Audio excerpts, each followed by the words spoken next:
You're watching an amazing podcast from an amazing podcast company.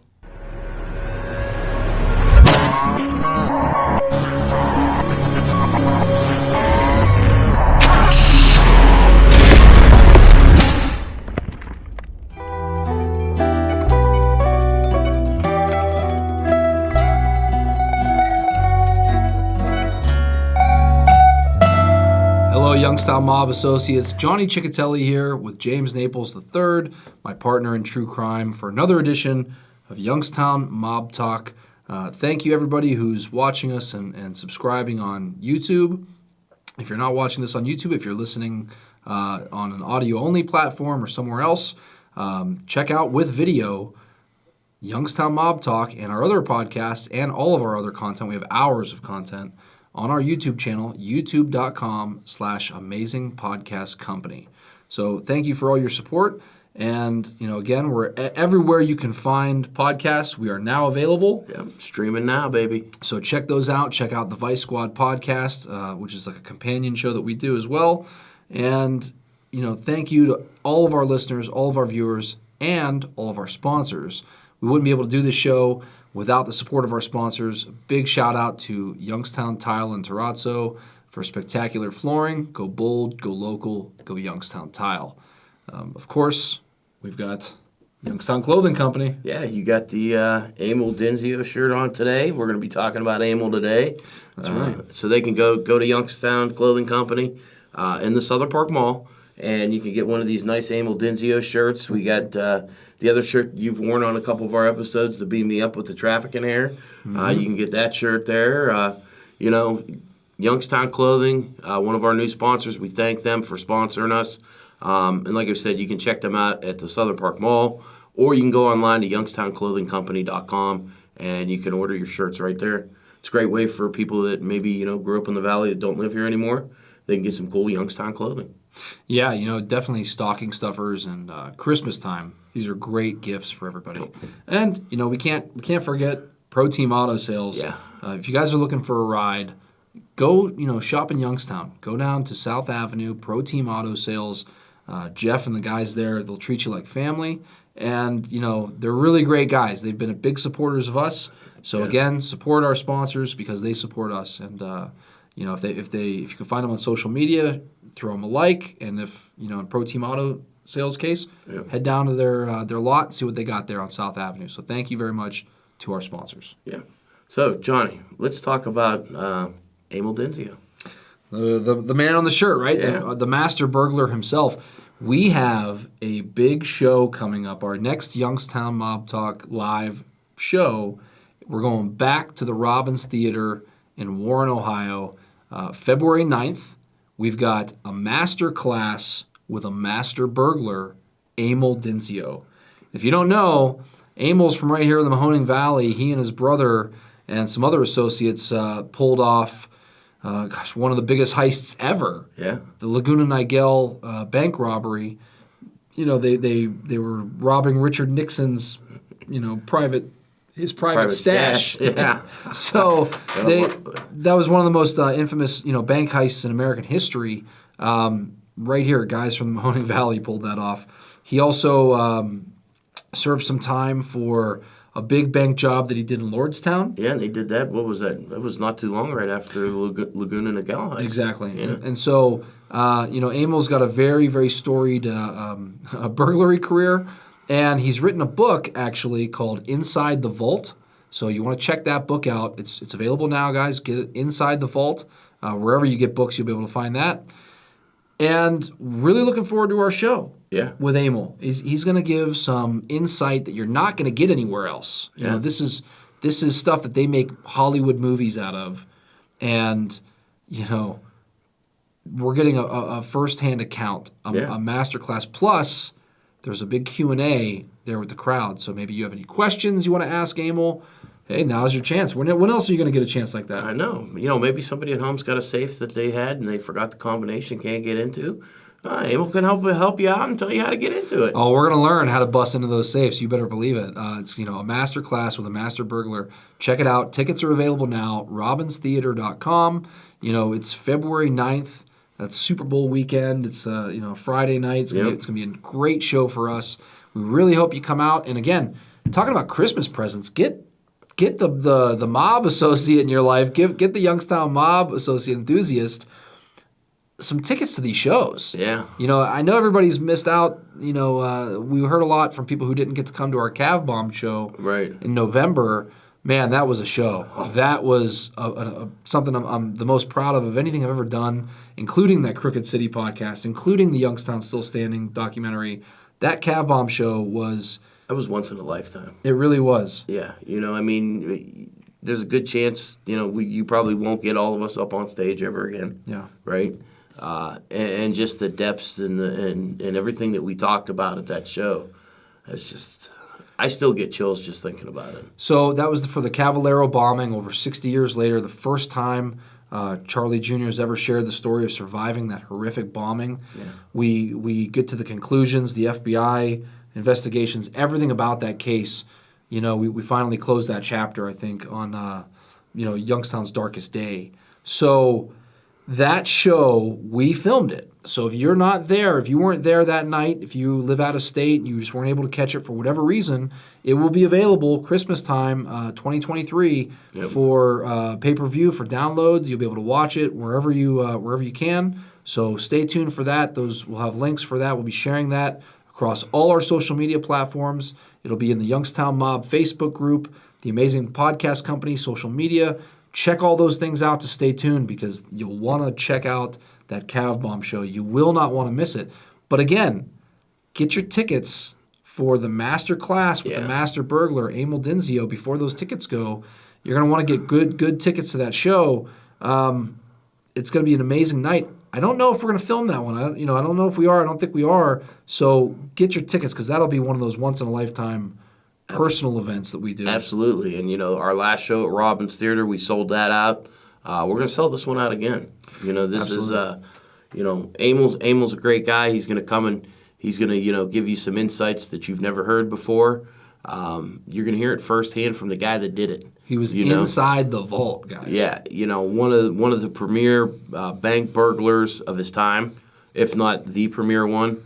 And he's done a lot of these jobs. Yeah, and if you listen to Crooked City, Youngstown, the podcast, and you heard Amil talking about his associations and his things with that Laguna Niguel heist in particular, you got to listen firsthand how engaging he is, how engaging these stories are. Yeah. This is real stuff. This is real history. Again, we just continue to dive into and explore this true crime mob history of the Mahoning Valley. And it's so rich, so deep. It's like it's never ending. Yeah. We jump into these things and it's like rabbit hole after rabbit hole after rabbit hole. But, the stories they're exciting. They're amazing. You think they're true. They're all locally true. That's the great part. And you think that you think we lived in like New York City or Chicago or something with the volume of information, the volume of stories, the volume of heists, the volume of just organized crime in general in this area. Yeah. It's amazing. It really is for a town like this. That's really why we set out to do this. For me, it's a 20-year research, 20 years worth. When I started off, I remember being in film school, 18, 19 years old, and I wanted to do a documentary about Youngstown. That's where I started researching the organized crime. And one of the first stories I came across was a 6-part newspaper article from the Orange County Register in California. And it was a 25th anniversary kind of thing about 20th or 25th, I can't remember, about the Laguna Niguel bank heist, which at the time was the largest bank heist ever in American history. And it was a couple of guys from Youngstown, from the Mahoning Valley, that did this. And I thought, wow, this is insane. So I read this story, and it was by an author named Keith Sharon, and I was captivated. They were there to rob Richard Nixon and steal his illegal campaign contributions. And the backstory on that, though, is they were hired by guys in Cleveland, right? tipped off. Yeah. And the guys in Cleveland were tipped off by none other than Jimmy Hoffa. Yeah. Right? Yeah, so eventually the tip comes through Butchie Cisterino to Amil, and then he sets the crew, and they go out to get him. Yeah, and that was all predicated off of information from Jimmy Hoffa. That's right. Right? Jimmy Hoffa, he was, the former Teamsters union leader who was sent to prison. He allegedly made some contributions to Nixon's campaign, a few $1 million, which was really just a payoff so that he would get a pardon, a presidential pardon. And, of course, we know that he did get that pardon. Yeah. But Nixon put in a caveat that said he couldn't have his job back as the head of the union. So Hoffa wanted his money back. Right. So that's what he does. He tips off the Cleveland mob, goes through Butchie Cisterino down to Amil Dinsio, and Amil puts his crew together, and then they head out to Laguna Niguel, and they pull off, at that point, one of the biggest bank heists, if not the biggest bank heist in American history. Wow. I mean, that's amazing. And then they come back right after that, and they pull off a almost identical bank job here in Lordstown, Ohio. Yeah, that he was later convicted for. So, both of those crimes. And then, of course, we go back to that Hollywood story, right? And you've got Keith Sharon, this author of this article in the OC Register about this bank heist that at this point, I'd never really even heard about. Mm-hmm. So I make my way out to California. I'm like 20 years old, and I'm there to try to get the rights to this script, this story. So I take this newspaper writer out to eat, spend my only, $50 on this dinner. And I said, well, what I'd like to do is option the rights to your article, turn it into a screenplay. Well, he reaches out into his bag, pulls out a screenplay, puts it down right on the desk, right on the dinner table, and says, I already wrote the script. He said, I actually sold it to Sony, but their rights elapsed on it. It went a few years, and the rights elapsed, and I've got the rights back to it. Well, I take a look at this script, and it's called Hail to the Thief. That's the first thing I noticed was the title. I thought that's not a bad title, Hail to the Thief. It's kind of catchy for this story. And I read the first couple pages, and it was a good start. It was a captivating story right off the beginning. But he ends up telling me how it was never made. Sony bought the rights to the script, and then they said, well, we want to make a few changes. Because they wanted to save money on the budget, they wanted to make it present day instead of 1970s. So instead of President Nixon's money, it's President Smith's money. Instead of Youngstown, Ohio, they wanted him to change it to New Orleans, Louisiana, because they had tax credits if they shot the movie in Louisiana. So he made these changes, and it really took the life and the authenticity out of the project. Right. And he even says himself, it really just it took the spirit out of the movie. Well, they ended up passing on it. They didn't make the movie, and he got the rights back to it. Well, lo and behold, I'm a big movie guy, right? I thought, well, there's something familiar about this story. And I found out that right after this period here, Sony actually made a movie called The Bank Job with Jason Statham. Now, if you go watch this movie, you'll be able to tell that they ripped off. They basically took the whole plot of his movie. They did. So made it into something else. What they did was instead of Laguna Niguel, California, they made it London, England. And instead of Nixon's safety deposit box that they're trying to rob, it was actually, in this movie, they made it a royal family member's safety deposit box. Instead of millions of dollars, it was compromising photos or whatever.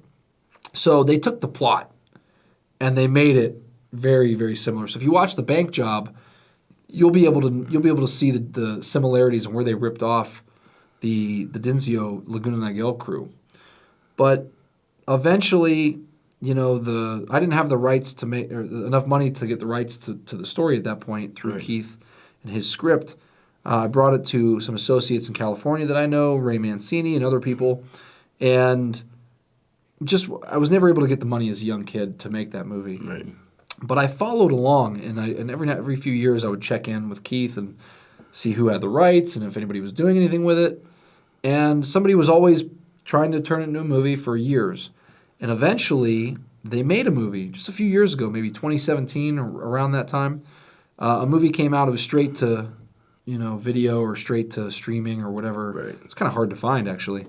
It's called Finding Steve McQueen, which, let's be honest, a terrible title. Absolutely terrible. Yeah. For this movie especially, I hate to knock other filmmakers and stuff, but whoever came up with this title, they were so far off the mark here. Finding Steve McQueen. What does that sound like to you? I'm thinking something that has to do with maybe the movie Bullet or, something along those lines. One of his movies or. So the logic of this title, I'm told here, is that the movie itself is told through Amil's nephew's point of view. Okay. Harry Barber, who was like a getaway driver. He was a driver. He idolized Steve McQueen, the movie Bullet and all those things. So they were trying to find a good driver like that. They were trying to find the next Steve McQueen. Right. That's apparently where the title comes from. That's stretching it, boy. Such a misleading, bad title that you just, already it's a terrible start. Well, you would never think it was like a bank heist or a heist movie or anything. Yeah. With that kind of a title, you would think it's more like maybe a movie about driving. Or, Yeah. Now, it's got a good cast, right? William Fichtner, a lot of recognizable guys from TV. Yeah. Fichtner plays Amil Dinsio, character based on Amil. Yeah. In the movie, I believe his name is Enzo Ritelli. Right? So the movie's based on his nephew's point of view, who was not inside the vault. He was not inside the planning and the whole staging of this thing. He was the one that stayed in the hotel. Yeah, he was like a getaway. He was a lookout. Yeah. So this was very much, not the right point of view to tell this story. It's a shame that Amil's story's never been told through his point of view. Yeah. To this point, the only true account from his point of view is Inside the Vault, his book, until we do our show February 9th. Yeah. Masterclass with a Master Burglar at the Robbins Theater. But, going back to Finding Steve McQueen, the acting was okay. The casting was, the cast was decent. But the overall execution of that movie, very poor. Yeah. Very poor. And just kind of laughable. And it's a shame because it's such a great story. Well, I asked Amil what his thoughts were about this movie. And he kind of laughed and, didn't really watch the movie. Said he never really gave it the time of day. Right. I said, wow, man, if Hollywood made a movie about me, I'd at least want to watch it. I'd watch it, check it out. Say, hey, did they do me justice? Or, So, again, get your tickets now for the show coming up on February 9th. We got something really special here to play you out involving Amil. Before we get to that, again, we want to tell you about our Mob Tour app. It's coming up soon. We put so much work into it for like 10 months. Yeah. Putting this together. You guys don't understand what goes into building an app, right, from scratch. And the end result is very cool. We have right now about 150 locations from Youngstown, the Mahoning Valley, for this Youngstown Mob Tour app. How many did you start with? Hundreds, 300 or more.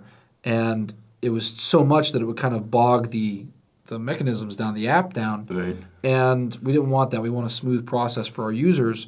So we said we better limit it to about maybe 150 spots. And we got pictures in there, descriptions of these places. But the coolest feature is you'll be able to go to the bottom and click on Map It. Wherever you're looking for, whether it's a mobster's home, an old casino, a hangout, some place where they were killed, you can click Map It, and it will take you through your own phone's navigation system on a turn-by-turn directions to get to that spot. So you'll be able to take your own Youngstown Mob Tour just with the phone in your hand. Awesome. I cannot wait. When this goes live, I think I'm going to do a live video and invite some of our mob associates from the Youngstown Mob Group. If you're not a member of the Youngstown Mob Group, you better become a member, get invited, have somebody invite you, ask to join. We'll get you in there.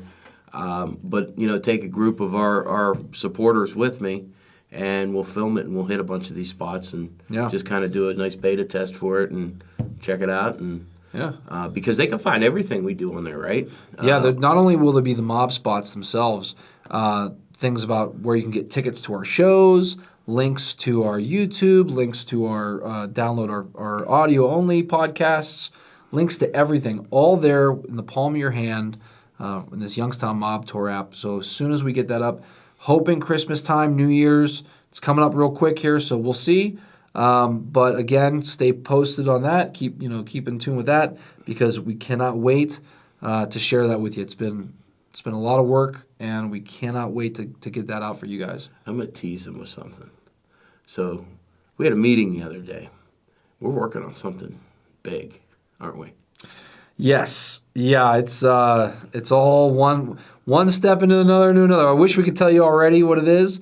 I feel like everything we do is bigger than the last thing, and bigger and bigger and bigger. So hey, we're taking steps and moving on up, Yeah. Almost like the Jeffersons. Exactly, moving on up. Right. So we've got a lot coming out. Our app will be the best way to follow along with that.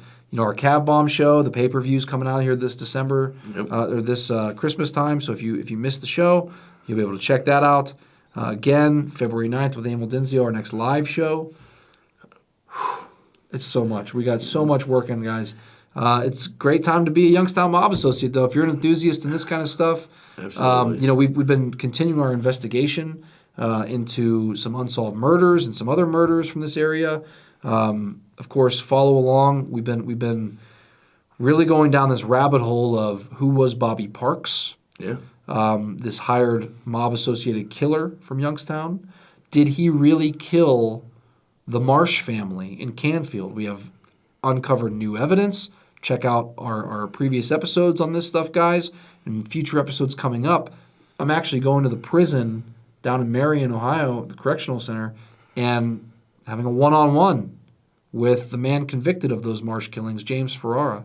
So that's an exclusive one-on-one from prison. We're going to bring that to our mob associates as well. So we got so much coming out. So much exciting stuff. And people don't just have to be a mob fan of Youngstown's Mafia, right? Any Mafia. I mean, if you're a Mafia fan in general. Aficionado. And historian. Yeah, you're going to love what we've got coming and everything we've already done. So hours of content on our YouTube. Check it out. Again, you can find the podcast anywhere you download podcasts. Yep. Audio, video now on YouTube.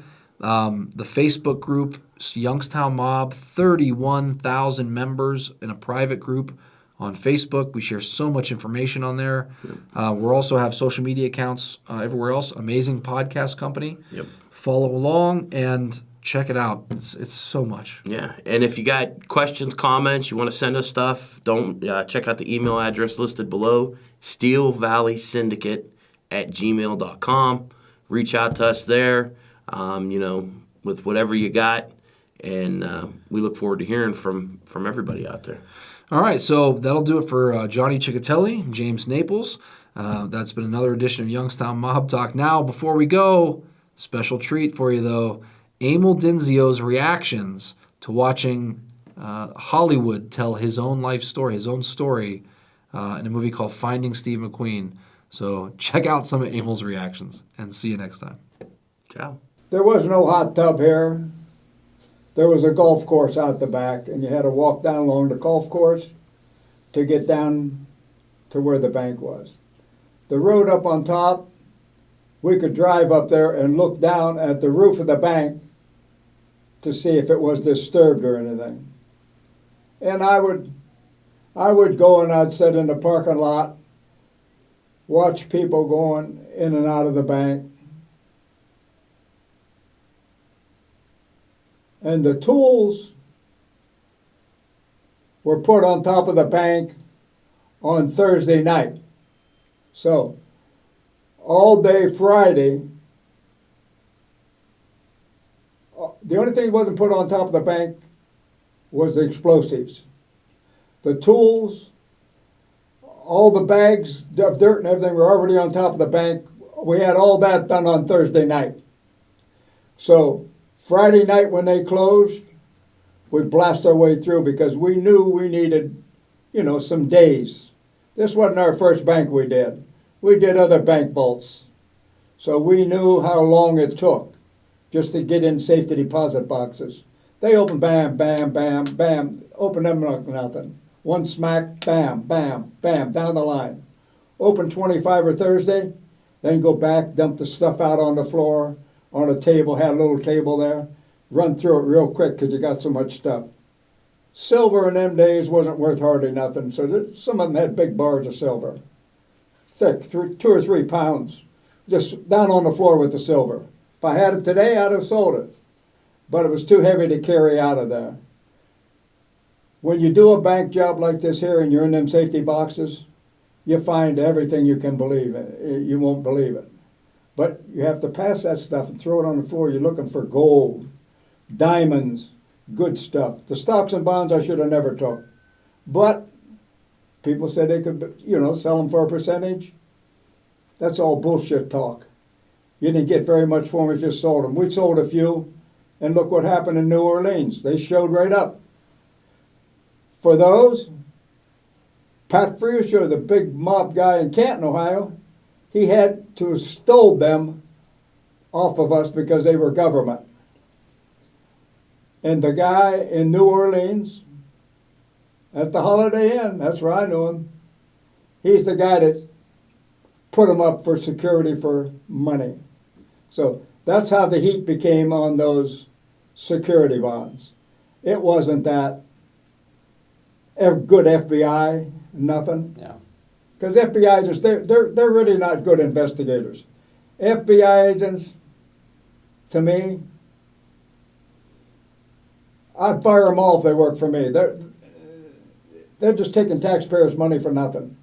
If somebody don't tell the FBI something, they're dumb as rocks. So what do you think of of the movie's portrayal of this FBI guy? The movie portrayal right here of this guy here, Mr. Chamberlain, he's probably doing a pretty good job. Mr. Chamberlain is dumber. And I'm just telling you the truth. This guy here, the way the movie's producing it, it's crazy. But like I said, the FBI does what they want to do. Now this scene here never happened. This scene here never happened. Never happened. What scene is it, so the folks know? Huh? Explain for somebody watching your video right now, what scene never happened? There was never a scene where the cops pulled in the back. You follow me? Never. In fact, you couldn't pull in the back like that. There's dumpsters and stuff. If they come down the alley, there's dumpsters back there, and that's where Christopher was in the back. There was never a call came to us in the bank about anybody pulling in the back. Okay. Did they get the clothes right? Did they get what you're wearing here?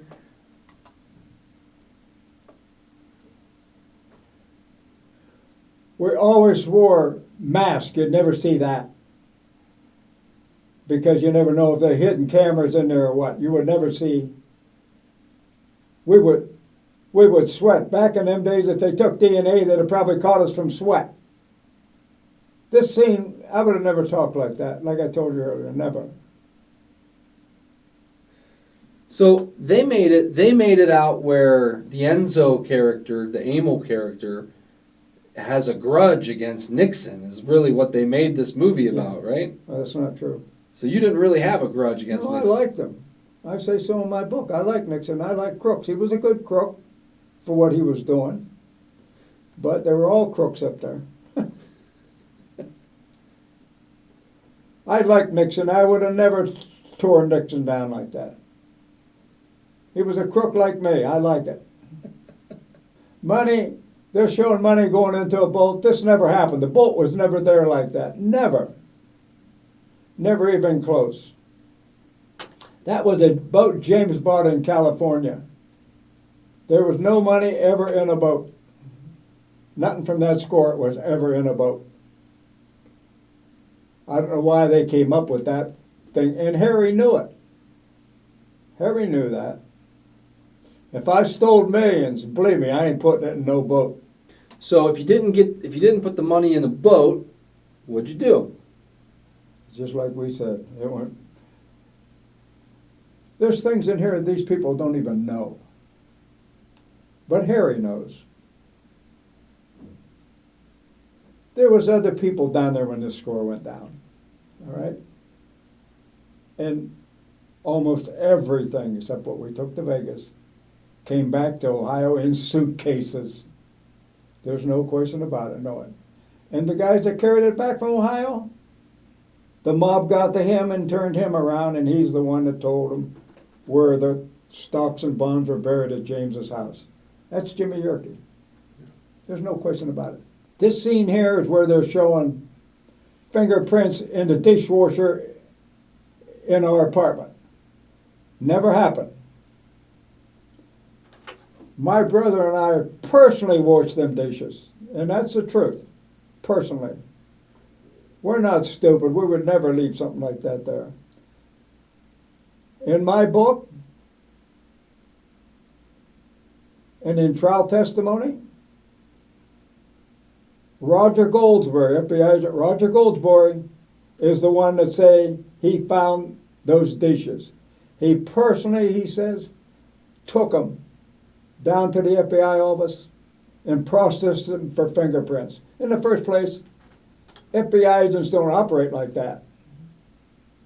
Any evidence is sent directly to the FBI laboratory to be examined.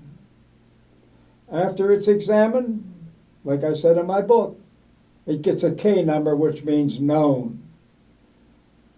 Before it's examined is a Q number. It says questionable evidence. And then when the K comes in there, it means it's been examined. In fact, there's an FBI report, which I state in my book,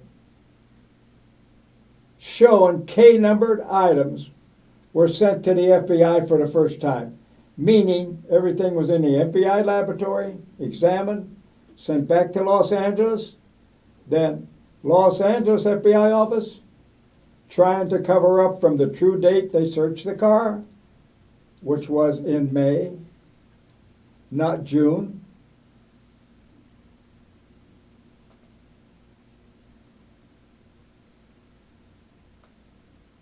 Which is strictly a thing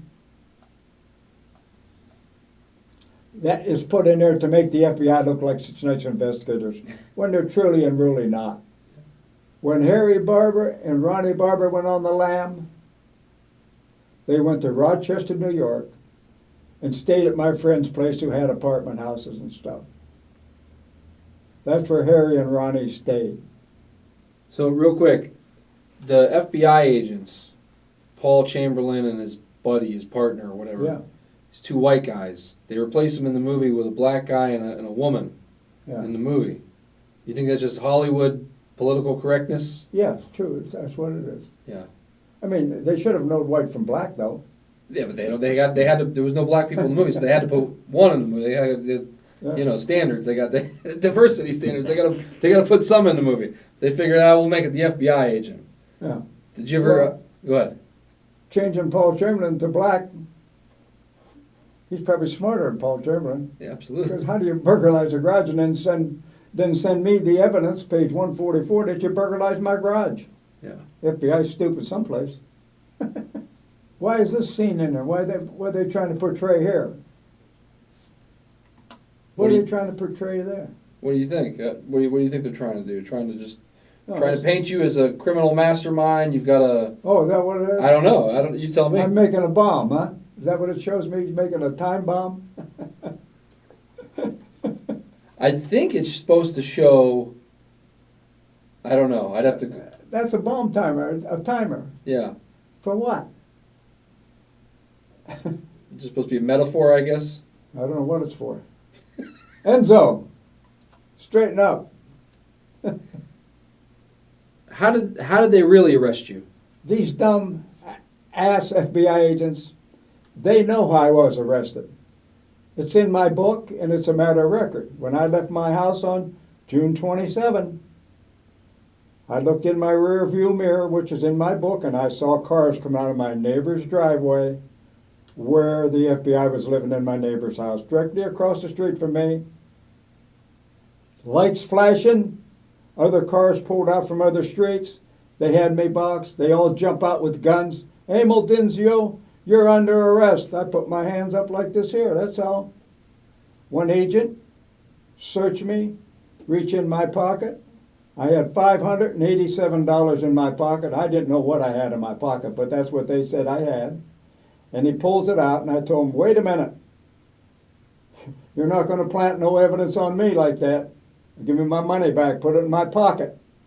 And he said, a blonde-haired guy, red-haired agent says, Dinsio don't trust us. I said, hell no, I don't trust you. I know what you guys do. You plant evidence. But anyhow, that's how that went down.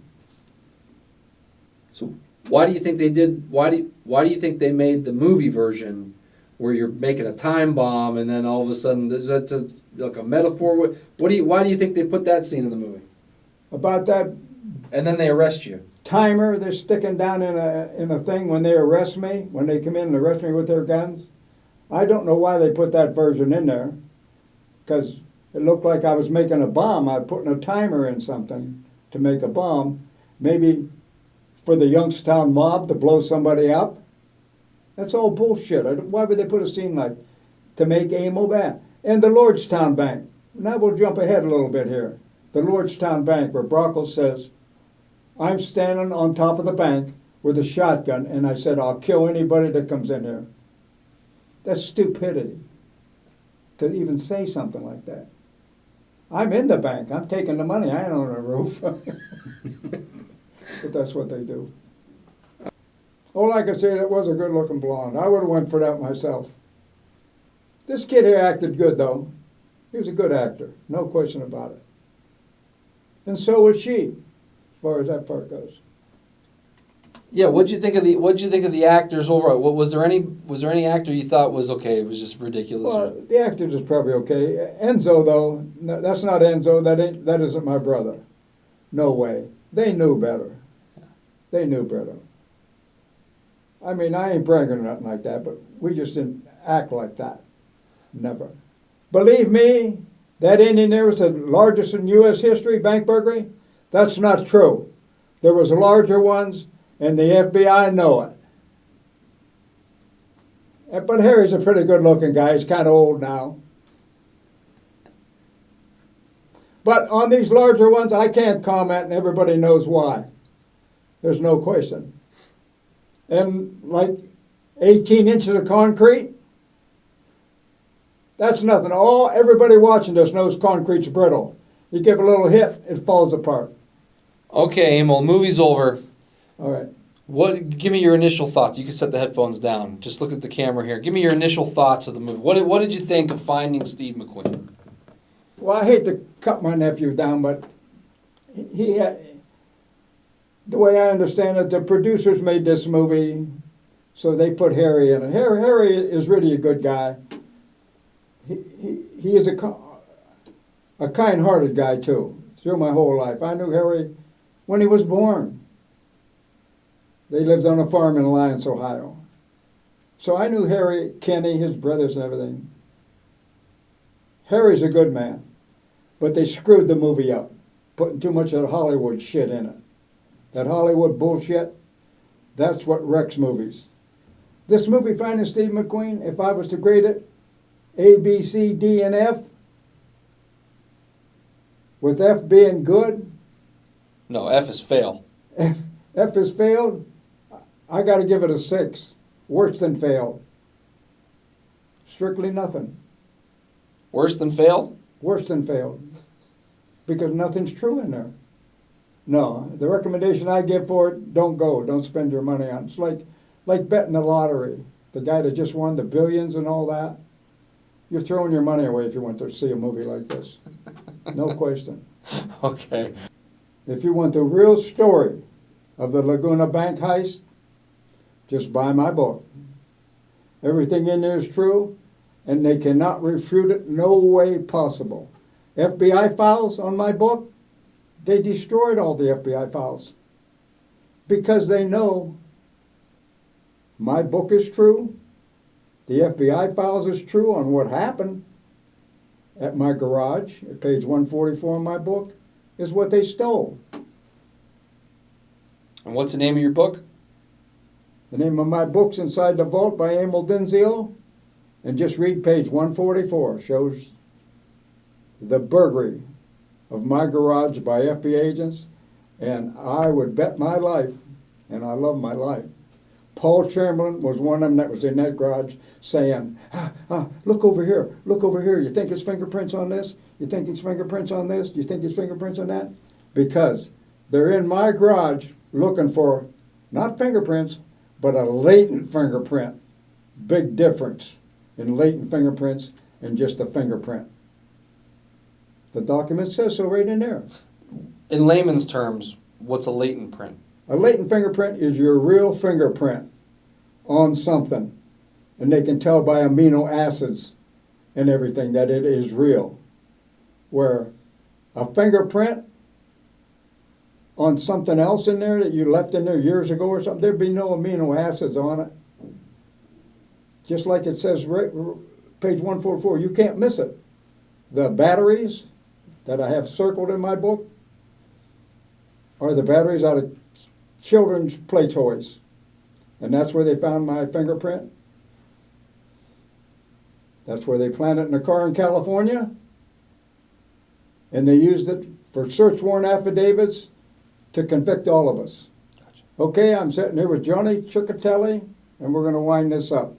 For right now, if you really want to know the whole story, just buy my book, Amil Dinsio, Inside the Vault. What's up, Mob Associates? James Naples here. I just wanted to remind you, February 9th, 2024 at the Robbins Theater, a masterclass with a Master Burglar, Amil Dinsio, Inside the Vault. Get your tickets now at the Robbins Theater box office or at robbinstheater.com. See you there. That was an amazing podcast from an amazing podcast company. If you enjoyed the show, please click the like and subscribe buttons and share it with your friends. It goes a long way in helping us produce more amazing content.